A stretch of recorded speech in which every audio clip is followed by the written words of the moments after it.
This is a story involving two characters called Suleiman and Hadiza, and they're talking about the similarities and the differences between intermittent fasting and the Muslim Ramadan fasting.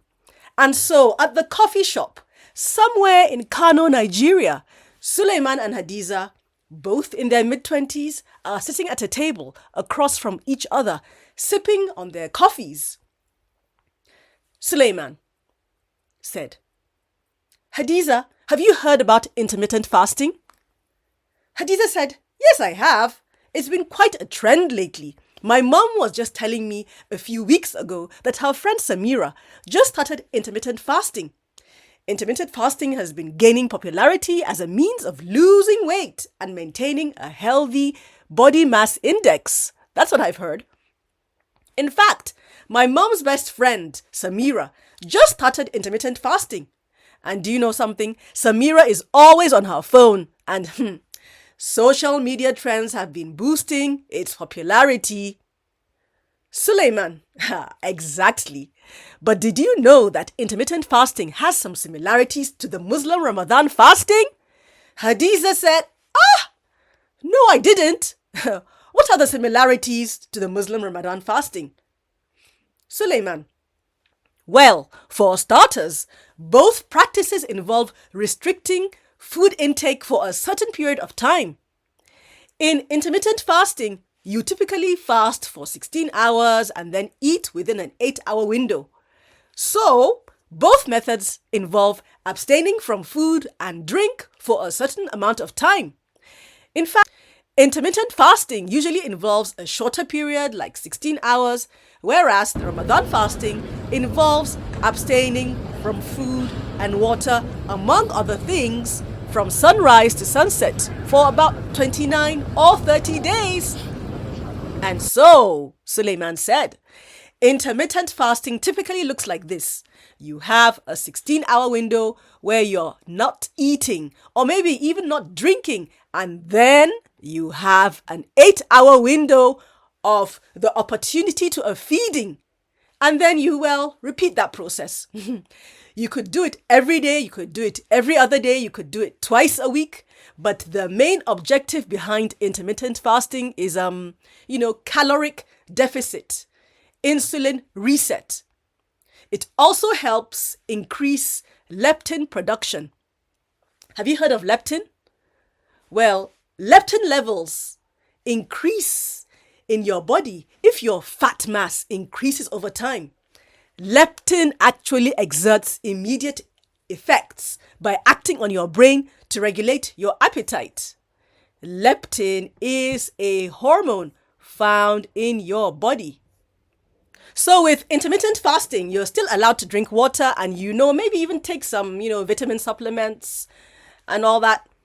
One of the other key differences between intermittent fasting and the Muslim Ramadan fasting also is that intermittent fasting is not necessarily restricted to waking hours. So intermittent fasting could be initiated starting at about, let's say, 6 p.m.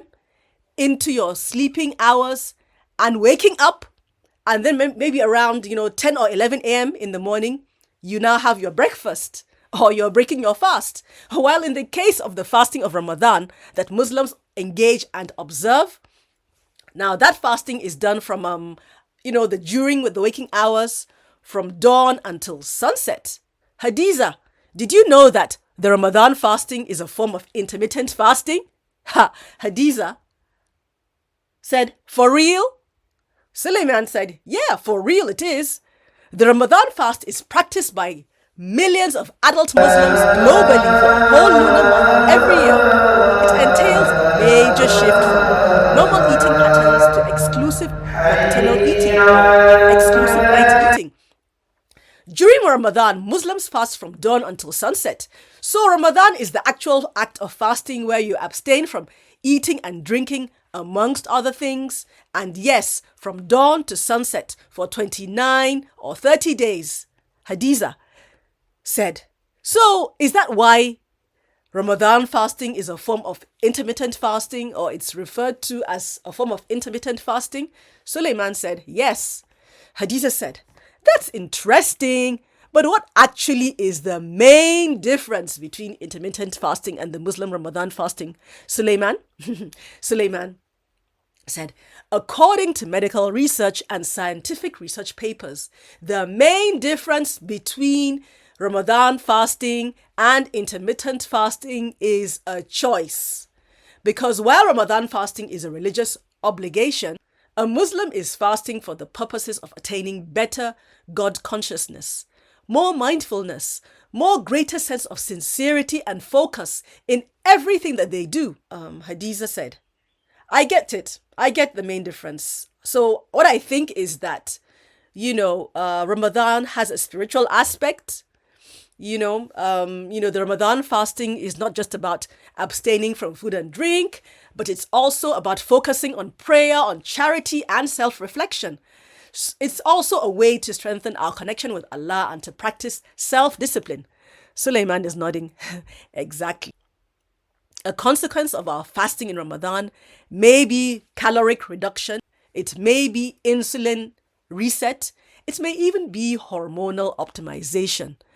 But it's not the main objective and it's not the goal. And so that is one of the key differences between the Ramadan fasting and the intermittent fasting.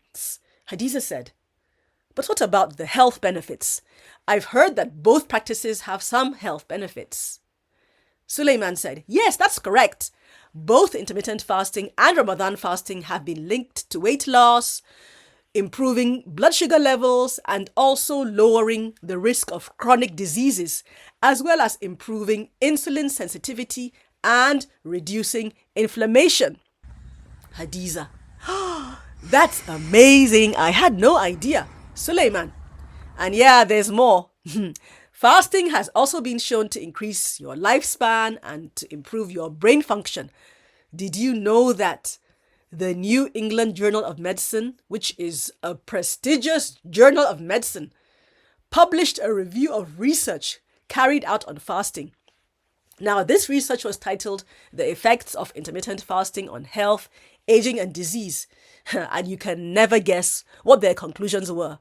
So I'll tell you, it was documented that, and I quote, preclinical studies and clinical trials have shown that intermittent fasting has broad-spectrum benefits for many health conditions, such as obesity, diabetes mellitus, cardiovascular disease, cancers, and neurological disorders. Although we do not fully understand the specific mechanisms, the beneficial effects of intermittent fasting involve metabolic switching and cellular stress resistance. So this was reported in the New England Journal of Medicine of December of 2019.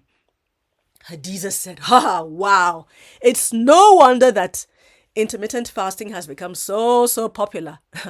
So in short, the whole objective behind intermittent fasting is caloric restriction, right?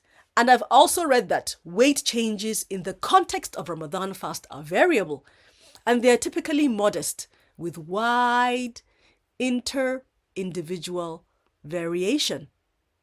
Suleiman said, well, yeah, that's definitely true, but I think the benefits of Ramadan fasting go beyond just physical health. I mean, it's a way to connect with our community, to share in the experience of fasting together, and to practice empathy for those who are less fortunate. Hadiza said, Suleiman, I never really thought about it that way, but you're right. Fasting is not just about depriving ourselves of food, but it's also about enriching our lives in other ways. Suleiman smiled. Exactly. And I think that's the beauty of fasting. The Ramadan fasting, it's a way to challenge ourselves, to grow spiritually, and to improve our health and well-being. Hadiza, I'm really glad we had this conversation. Hadiza said, I feel like I've learned a lot from you today. Suleiman said, I'm always happy to share my knowledge and experience with others, but it's important for us to remember that both practices should be done safely and under the guidance of a healthcare professional. Yeah, both intermittent fasting and the Ramadan Muslim fasting should be done safely and under the guidance of a healthcare professional, especially if you have, one or more health conditions.